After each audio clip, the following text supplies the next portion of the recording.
పొద్దుగాల లేవగానే 9 గంటల లోపల కనుక మీరు కనుక ఈ 5 విషయాలు చేసిరు అనుకోండి, మీ హెల్త్, మీ హార్మోన్స్ రెండు కూడా మీ చేతిలోనే ఉంటాయి. పొద్దున్న లేవగానే ఎంటీ స్టమక్ మీద లెమన్ ఇంకా జీరా ఈ రెండు కూడా వామ్ వాటర్ లో ప్రిపేర్ చేసుకొని తాగండి. సో ఇట్లా తాగినప్పుడు మీ లివర్ అనేది యాక్టివేట్ అవుతుంది, మీ బైల్ సిక్రేషన్ అనేది హెల్దీగా ఉంటుంది. Through out the day food absorption కావచ్చు, బ్లోటింగ్ ఇలాంటివి ఏవి ఉండకుండా ఉంటుంది. పొద్దున్న లేవగానే ఇట్లనే ఎండకు నిలబడండి. ఇట్లా నిలబడ్డప్పుడు ఆ సన్ లైట్ వల్ల మన కార్టిసోల్ అనే హార్మోన్ రీసెట్ అవుతుంది అనమాట. So through out the day కూడా మీ కార్టిసోల్ రిథమ్ ఏదైతే ఉంటుందో ప్రాపర్ గా ఉంటుంది.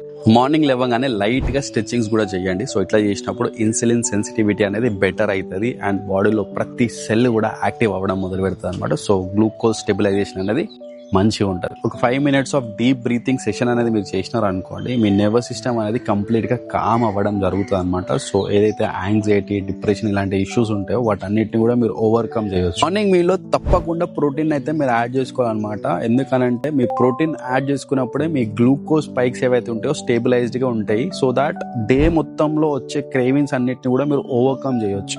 ఇవన్నీ కూడా నేను ఏదైతే చెప్పినానో ఇవన్నీ కూడా ఒక నార్మల్ హెల్దీ పర్సన్ అయితే చేయొచ్చు. ఎవరికైతే సీరియస్ మెడికల్ ఇష్యూస్ ఉంటాయో వాళ్ళకి గైడెన్స్ అయితే అవసరం.